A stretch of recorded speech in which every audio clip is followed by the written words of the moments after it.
EU Ropax 29, we have a Dutch flag allowing some kind of agreements with the Filipinas. Then we have an Italian flag just for Italian language, Italian crew, Italian labor agreement. Then we have the Cyprus, the Madeira, the Malta flags, and then we have Bahama, Bermuda, and then we have the UK flag, and then we have the French flag, and then we have Greek flag, and then we have a Spanish flag. So each of these different flags have different tax minimum requirements. Then we have cabotage rules in Spain, 50% EU, 50% non-EU, but we accept the Ukrainians as Europeans, and then other flags don't accept the Ukrainians and Europeans.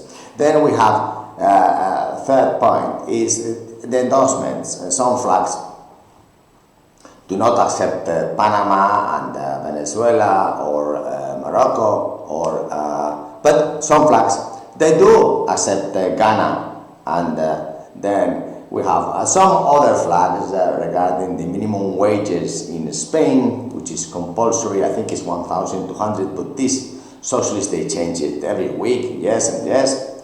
And then we have the justice applicable for the labor HR, and then we have different flags, different nationalities. So there is different situations for every new ship owner, and that's why you can adapt. What is going on today?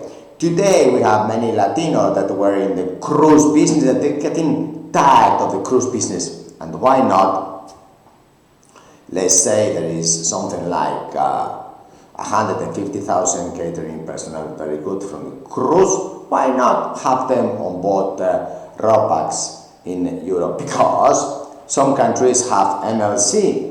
In Honduras, that is government-controlled recruitment agencies, and in Cuba and in Venezuela, it's not so. Some countries we can do direct most of it, but some countries require us to have 70% of the monies sent to Cuba, but not to the other countries. And then, so each country has its own trick and solution.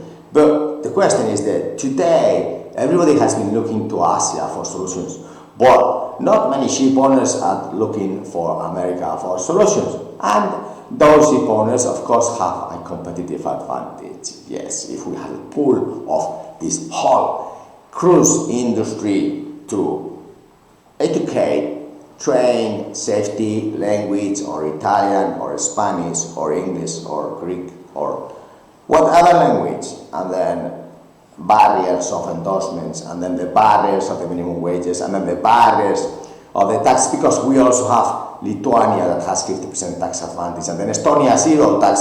So perhaps one day all of these will help the Ropax industry, but it's not today. There's not one voice telling us that really contact Candina. We have solutions for all types of future ESG. Thank you. Bye.